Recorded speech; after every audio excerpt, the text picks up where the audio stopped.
여러분 반갑습니다. 말씀의 빛 성경 강의 시간입니다. 여러분 파상풍에 대해서 들어보셨습니까? 제가 아버님 병원에 계실 때에 며칠 좀 곁에서 간호한 적이 있습니다. 그런데 저희 아버님 바로 정면의 침상에 다른 환자가 있었는데 그분이 그 발가락이 다쳐서 입원하신 분입니다. 뭐 발가락 다쳤는데 저렇게 입원하시나 하는데 그분이 그날만 입원한 게 아니라 몇 개월에 한 번씩 주기적으로 한 1주 내지 2주 입원하셔서 항생제 치료를 받고 또 퇴원하시고 통원 치료하다가 안 되면 또 다시 들어오고 이런 분이었습니다. 근데 그분이 작업을 하다가 이 기계에 의해서 이 발에 상처를 입었습니다.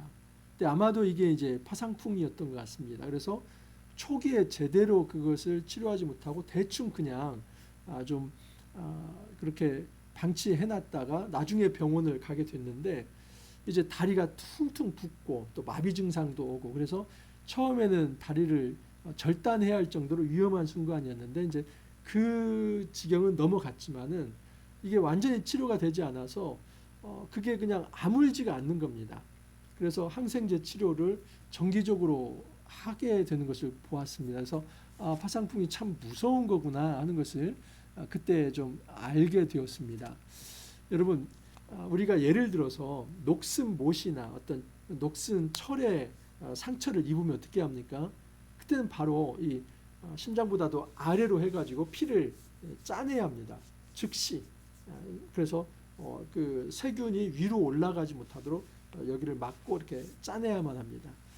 뭐 예를 들어서 그 벌에 물렸다든지 독사에 물렸을 때도 마찬가지지 않습니까? 여기 손에 물렸다면 여기를 칭칭 감아서 피가 좀 통하지 못하도록 하고 계속 짜내는 것이죠.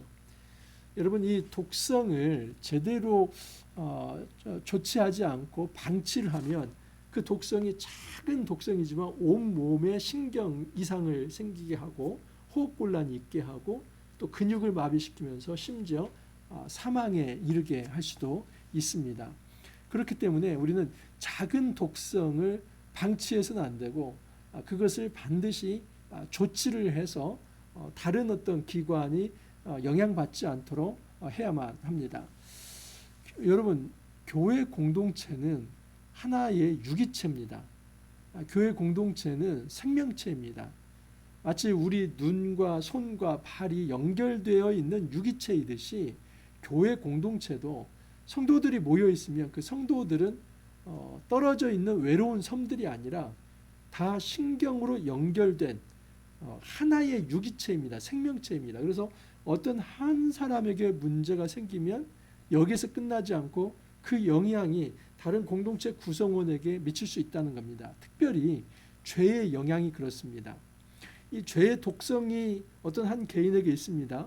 근데 그 개인의 죄를 제대로 어떤 치료하거나 또는 그것을 어떤 조치를 취하지 않았을 때 그 죄가 이렇게 전염이 되어서 공동체 전체 하나의 문화가 되어버린다면 공동체는 여러분 그 독성에 의해서 완전히 그 공동체가 죽을 수도 있는 것입니다.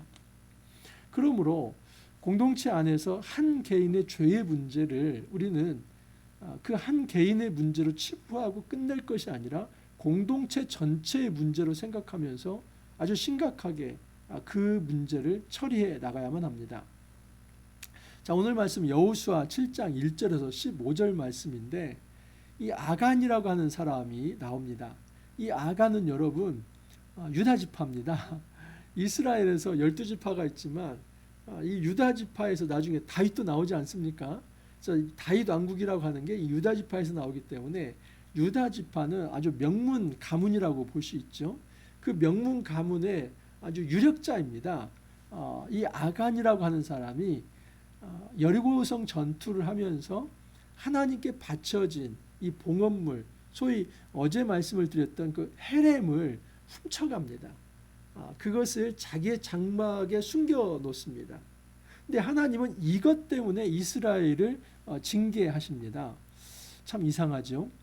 하나님이 한 개인이 죄를 졌으면 그 개인에게 어떤 죄를 묻고 징벌하시고 그렇게만 끝나면 될 텐데 그 한 사람의 죄 때문에 온 공동체가 전투에서 패배하게 하는 징벌을 내리십니다. 자, 하나님 왜 그러실까? 오늘 말씀을 잘 묵상한다면 이 개인과 공동체가 어떤 연관관계가 있고 이 공동체 안에 작은 죄의 문제를 만약에 그것을 방치했을 때 어떤 문제가 생기는지, 그래서 하나님께서 원하시는 것은 하나님께서 이 일을 처리해 가시는 과정은 무엇인지 그것을 한번 오늘 말씀을 통해서 살펴보기를 원합니다. 자, 7장 1절에서 15절 말씀입니다. 이스라엘 자손들이 온전히 바친 물건으로 말미암아, 이 온전히 바친 물건, 어제 제가 뭐라고 했습니까? 온전히 바쳐진 것, 이 봉헌물, 이게 헤렘입니다. 그래서 여기 온전히 바친 물건, 또 뒤에도 보면 온전히 바친 물건 또 나옵니다. 그리고 11절에도 온전히 바친 물건, 이 온전히 바친 물건 보면은 13절에도 또 온전히 바친 물건, 또 마찬가지죠. 그렇게 계속해서 온전히 바친 물건이라는 어떤 관용어가 하나의 어떤 등장하는데, 이것은 히브리어 헤렘입니다. 헤렘이라는 말은 온전히 바친 물건, 다시 말해서 봉헌물입니다. 그런데 헤렘의 이중적 의미가 뭐라고 했습니까? 그것은 진멸이라고 하는 의미도 있죠. 그래서 진멸과 이 봉헌물 두 가지 의미를 헤렘이 다 담고 있습니다.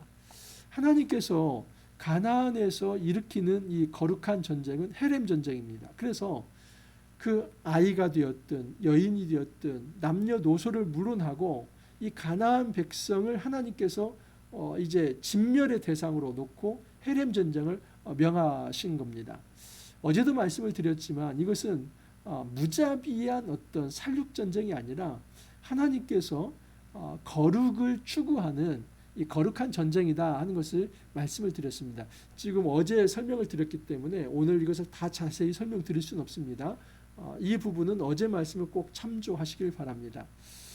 중요한 것은 하나님은 아브라함으로부터 약속한 게 있습니다. 그것은 이 아모리 족속의 죄악에 관영할 때까지 너희들은 4대 동안 종노릇을 할 것이다. 하지만 이 아모리 족속의 죄악에 관영하면 그 땅 백성의 죄를 물어서 그 땅에서 쫓아내고 너희들이 다시 그 땅에 들어가게 할 것이다.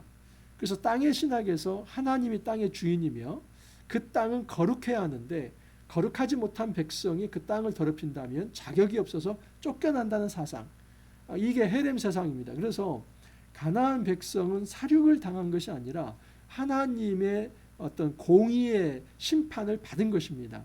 그리고 이스라엘 사람들이 그 가나안 땅에 들어왔을 때 이스라엘 백성 역시도 만약에 죄를 짓는다면 그 땅으로부터 쫓겨날 것을 하나님이 말씀하신 겁니다. 자, 이런 헤렘에 대한 이해가 먼저 필요합니다. 그래서 이 헤렘은 진멸의 대상을 헤렘이라고 얘기했고, 또 하나는 하나님께서 그 모든 것을 봉헌된 것, 하나님 앞에 드려진 것으로 이 헤렘을 이야기합니다. 여러분, 그래서 어제 말씀에 제가 뭐라고 말씀을 드렸어요? 헤렘은 하나님 앞에 봉헌된 것인데 두 가지 방식이 있습니다. 하나는 이제 생명으로 드려질 수도 있습니다. 또 하나는 죽음으로 드려질 수 있습니다.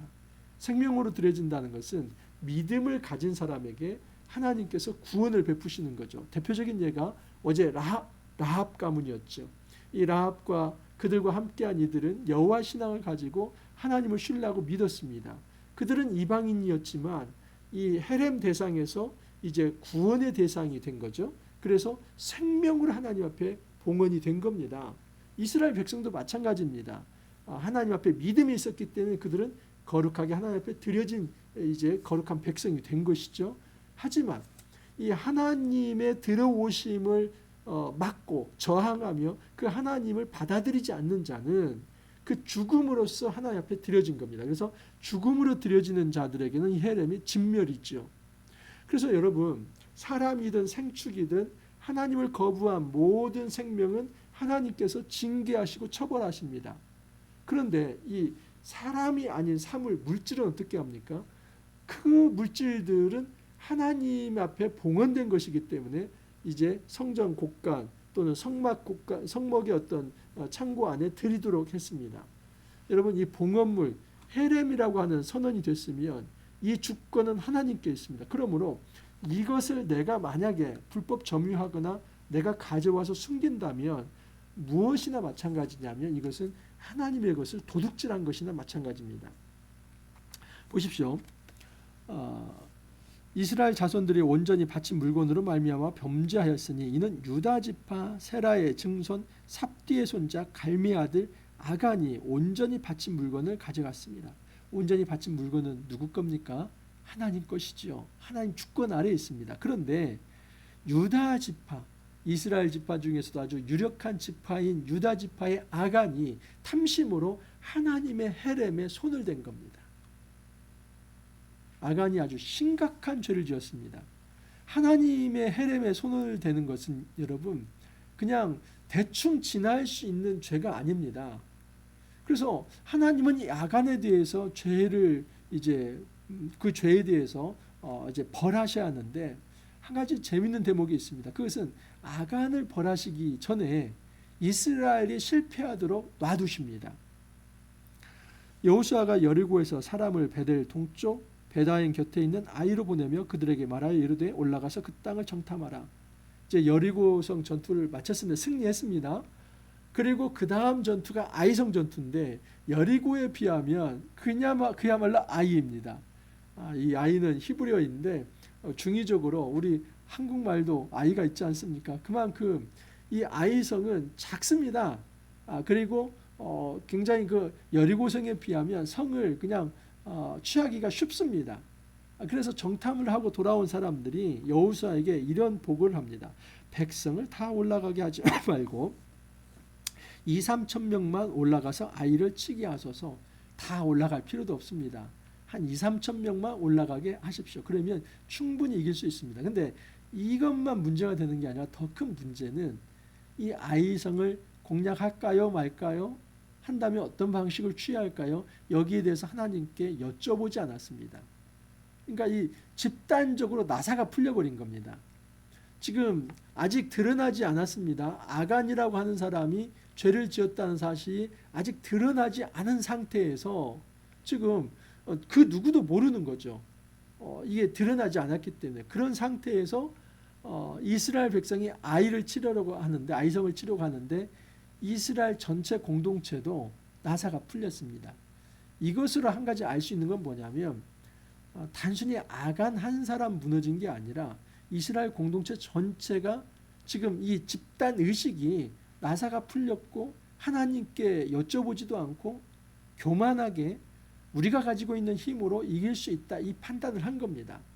그래서 그 사람들이 이제 이렇게 합니다. 여호수아가 그러면 3천 명 데리고 가라. 그래서 3천 명 데리고 가서 성을 공략하는데 웬걸요? 그냥 이 아이성 사람들이 나와서 치는데 그냥 36명을 먼저 죽입니다. 그래서 다 도망가는데 그 도망가는 과정에서 다수의 이스라엘 백성의 군사들이 넘어졌습니다. 그래서 그냥 그 이스라엘 백성의 마음이 녹았다고 얘기를 합니다. 아이 사람이 그들을 36명쯤 쳐 죽이고 성문 앞에서부터 스바림까지 쫓아가 내려가는 비탈에서 쳤으므로 백성의 마음이 녹아 물같이 된지라. 여리고성 전투에 대한 승리에 도취되어서 아이성 칠 때는 하나님께 여쭤보지도 않고 우리 힘으로 가서 이길 수 있다고 생각을 하고 부딪혀 봤는데 그냥 지게 되고 패배를 하면서 완전히 마음이 녹아버린 겁니다. 패배주의에 빠져버리게 된 거죠. 그리고 민심 이반 같은 게 일어난 겁니다. 우리가 여호와의 신을 믿고 왔는데 그것은 여리고성을 친 것은 우연이었을 뿐이고 이 아이성 작은 성 사람들에게도 우리가 이렇게 대패를 당한다면 어떻게 이 가나안 이제 전쟁에서 승리할 수 있나? 이런 어떤 그 마음이 완전히 녹아버리는 현상이 일어난 것이죠. 여러분 아직 그 아간의 죄가 드러나지 않은 상태에서 지금 이스라엘의 공동체가 문제가 생겼습니다. 우리는 이제 이스라엘 전체 공동체가 전투에서 패배한 것과 아간의 죄를 완전히 분리시켜서 이건 이거고 전쟁에서 진 것은 전쟁에서 진 거고 아간의 개인의 죄는 개인의 죄고 만약에 이렇게 분리시킨다면 여러분 이 말씀은 이해될 수가 없습니다. 왜냐하면 하나님 자체가 하나님께서 이 사건 자체를 분리시키지 않기 때문입니다. 물론 이 아이성 전투에서 이스라엘 백성이 대패한 것은 이 이스라엘 백성의 어떤 그 교만함, 하나님께 여쭤보지도 않고 자기 힘을 의지하는 이런 어떤 방자함, 이것이 전투에서 진 것의 큰 어떤 이유이기도 하지만 사실은 이것은 빙산이라고 볼 수 있죠. 그리고 그 빙산의 일각 중에 하나가 어떻게 보면 아간이 죄를 지은 거라고 볼 수 있습니다. 그래서 아간의 범죄, 이 헤렘의 손을 대는 이 범죄는 이스라엘 공동체가 전체가 영적으로 나사가 풀려서 그냥 하나님 앞에서 교만한 상태였다. 그 분위기였다. 이렇게 생각하시면 좋을 것 같습니다. 그래서 여러분 여호수아가 이제 아직 사실을 모르니까 사실은 아간의 죄 때문에 하나님께서 이스라엘 백성이 아이성 사람들에게 이제 그 패배를 당하는 것을 하나님께서 방치하셨는데 이 여호수아는 아직 이 그 배후에 어떤 일들이 있었는지 그 내막을 알지 못하기 때문에 하나님 앞에 원망을 터뜨립니다. 하나님 이게 뭡니까? 지금 제 지도력이 말이 아닙니다. 이 백성들 민심 이반이 일어났습니다. 이 사람들 왜 여기서 우리를 죽게 하냐면서 다시 애굽으로 내려가고자 할 건데 이거 어떻게 해야만 합니까? 여호수아는 아직 이 상황을 알지 못하기 때문에 하나님 앞에 불평을 쏟아냅니다. 여호수아가 옷을 찢고 이스라엘 장로들과 여호와의 궤 앞에서 땅에 엎드려 머리에 티끌을 뒤집어 쓰고 저물도록 있다가 이르되 슬프도소이다. 주 여호와여 어찌하여 이 백성을 인도하여 요단을 건너게 하시고 우리를 아모리 사람의 손에 넘겨 멸망시키려 하셨나이까. 원망하죠. 하나님 요단을 건너게 할 때는 뭐고 이제 이 작은 성읍 하나에게 지게 한다며 이거 뭡니까? 아주 그냥 하나님 앞에 원망합니다. 우리가 요단 저쪽을 만족하게 여겨 거주하였다면 좋을 뻔하였나이다. 주여 이스라엘이 그의 원수들 앞에서 돌아섰으니 내가 무슨 말을 하오리까.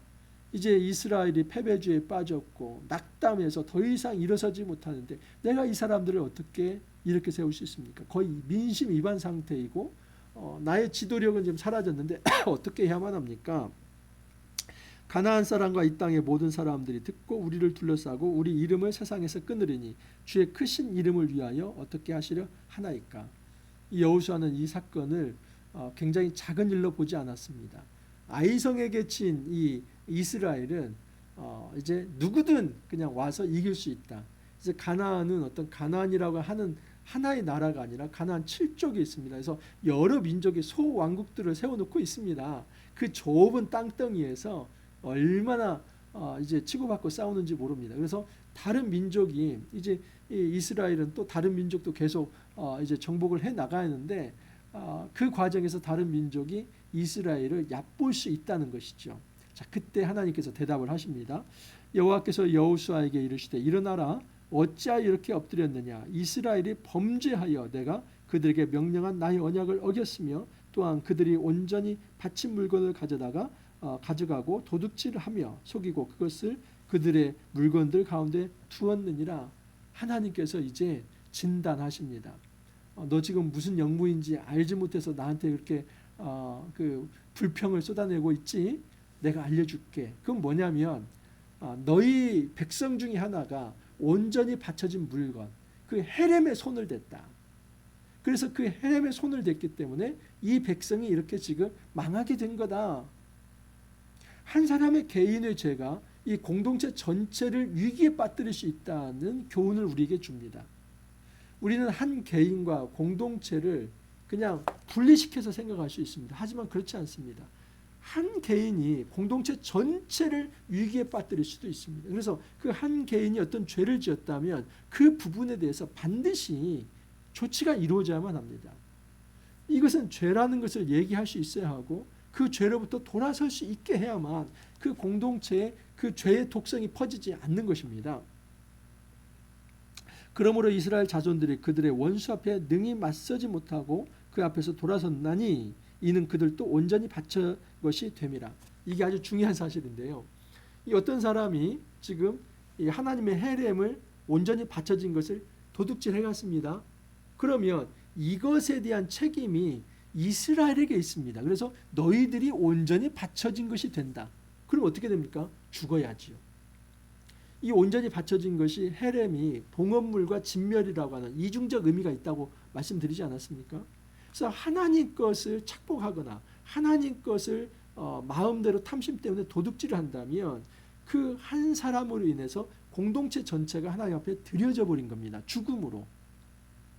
하나님이 아주 굉장히 심각하게 말을 하는 겁니다. 한 사람의 죄를 방치했을 때 공동체 전체가 망할 수 있다는 교훈을 주시는 겁니다.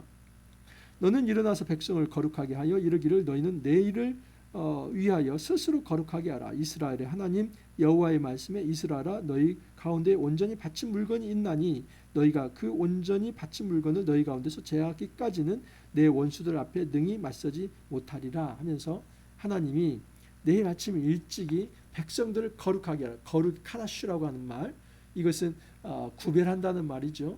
그 백성을 구별시켜서 하나님 앞에 서게 하라는 거죠. 여러분, 어떤 문제가 생겼을 때 그것을 처리하는 방법은 하나님 앞에 서는 것입니다. 말씀 앞에 서지 않는다면 그 문제는 해결되지 않습니다. 하나님 말씀 앞에 전체 백성을 서게 하는 겁니다. 그래서 하나님 방식은 뭐냐면 이제 한 지파에서 한 가문해서 한 개인까지 하나님 제비 뽑아서 뽑겠다는 겁니다. 그래서 모든 공동체가 하나님 앞에 서게 할 것이고 도대체 이 온전히 바쳐진 헤렘에 손을 댄 사람이 누구인지 하나님 찾아낼 것이며 그것에 대한 징계를 하겠다는 겁니다. 그래서 그것이 이루어져야만, 이 죄에 대한 단절이 이루어져야만 공동체 전체가 이제 제대로 호흡하고 살아날 수 있게 된다. 그걸 말을 합니다. 온전히 바친 물건을 가진 자로 뽑힌 자를 불사르되 그와 그의 모든 소유를 그리하라. 왜 그랬죠? 그 헤렘에 손을 댔기 때문에 그는 이제 봉헌물이 되는 겁니다. 어떻게요? 믿음이 없는 자의 봉헌물은 이제 죽음으로써 심판을 받게 되는 것입니다. 이는 여호와의 언약을 어기고 이스라엘 가운데서 망령된 일을 행하였습니다. 하나님은 헤렘에 손을 대는 것을 망령된 일이라고 말씀을 하십니다. 여러분, 오늘날 헤렘이 무엇입니까? 예수 그리스도가 사실은 우리의 진정한 봉헌물이 되셨지요. 그런데 우리가 만일 예수님을 믿지 않는다면, 그래서 우리가 하나님 앞에서 정말 믿음으로 살아가지 않는다면 내가 죽음의 헤렘이 봉헌물이 되는 겁니다. 하지만 예수님을 믿는다면 그 사람은 생명으로서 하나님 앞에 드려지는 것이죠. 여러분, 생명으로 드려진 사람들의 이 모임 공동체가 교회입니다. 그러므로 교회 안에서는 어떤 사심이 있어서는 안 됩니다. 그것이 물질이 되든 어떤 직함, 직분이 되든 또는 어떤 봉사, 구제, 예배, 경건, 이 공동체 안에 있는 모든 것은 하나님 앞에 드려진 것이죠. 우리의 생명도 하나님 앞에 드려진 것이고 다 드려진 겁니다. 근데 우리가 감사할 것은 뭐냐면 예수님의 십자가와 부활을 통해서 우리는 영원한 생명으로서, 이터널 라이프, 영원한 생명으로서 안식을 누림으로 하나님 앞에 드려지는 존재, 그래서 온전히 하나님을 찬양할 수 있는 존재로 거듭난 겁니다. 그래서 공동체는 거룩해야만 합니다. 구별되어야만 합니다. 그런데 그 공동체에서 탐심이 생겨나서 이 하나님께 드려진 이 공동체의 거룩을 훼손하는 행동, 나의 탐심과 이기심, 나의 어떤 이기적 어떤 나의 유익 때문에 이 공동체의 헤렘, 그 거룩을 훼손한다면 하나님은 그 개인 하나의 문제가 아니라 공동체 전체의 문제로 알고 공동체를 치시겠다는 겁니다. 그래서 그 공동체가 예전에는 잘했었는데 예전엔 그 문제에 대해서 실패하지 않았는데 작은 거 하나도 풀어나가지 못하는 유약한 존재로 전락하고, 만약에 그 죄를 공동체가 해결하지 않는다면 공동체 전체가 망할 위기에 처할 수도 있다는 가르침을 저희에게 주십니다. 여러분, 제가 서두에 파상풍 얘기를 했지요. 파상풍 작은 독성 하나입니다. 그게 얼마나 크겠습니까? 그 몇 밀리그램 되지 않는 독성이 방치가 되면 그 신경계를 타서 신경 자체에 이상이 생기게 할 수 있고, 그로 인해서 어떤 근육이 마비되거나 호흡이 곤란이 생기거나 몸이 뒤틀리거나, 그래서 막 통통 부어서 이제 제 기능을 하지 못할 때는 괴사가 되어서 그것을 잘라내야만 할 수도 있다 하는 사실입니다. 무서운 일이죠. 우리 개인과 공동체는 떨어져 있지 않습니다. 개인과 공동체는 이렇게 연결되어 있습니다. 유기체입니다. 생명체입니다. 그러므로 나 한 사람의 개인의 죄가 나에게서 끝난다고 생각하지 말고 내가 죄를 지었을 때 공동체 전체가 위기에 빠질 수도 있다는 연대의식을 가져야만 합니다. 하나님 연대 책임을 묻습니다. 왜냐하면 이것은 공동체가 처리해야 할 문제라고 하나님께서 판단하시기 때문입니다. 여러분, 우리의 삶 속에서 우리가 이런 그 유기체 의식, 어떤 같은 한몸 공동체라고 하는 의식을 가질 수 있기를 바랍니다. 그래서 우리가 서로에게 경건과 이 거룩에 대해서 서로에게 정말 독려할 필요가 있습니다. 우리 거룩하게 삽시다. 우리 경건하게 삽시다. 우리 말씀 묵상합시다. 날마다 말씀으로 우리 자신을 성찰합시다. 그래서 모든 개인이 이 말씀을 묵상하고 하나님 앞에 엎드릴 때에 그 공동체는 진정한 봉헌물로서 이 헤렘으로서 생명으로 살 수 있습니다. 만약에 그게 안 된다면 그 믿음이 없는 공동체는 죽음으로써 파멸의 헤렘이 될 수밖에 없다 하는 사실입니다. 여러분, 이 사실을 기억하면서 공동체 안에 작은 죄악을 우리가 무시하거나 방치하지 말고 그때마다 초동 조치를 잘 이제 시행을 해서 공동체 전체를 이제 하나님 앞에 거룩하게 유지해 나갈 수 있기를 간절히 소망합니다. 기도합니다. 주님, 때로는 교회 안에 세속적 문화가 파고들 때가 많습니다. 그런 작은 독성을 우리는 작게 여깁니다. 아무 문제가 되지 않을 거라고 생각을 합니다.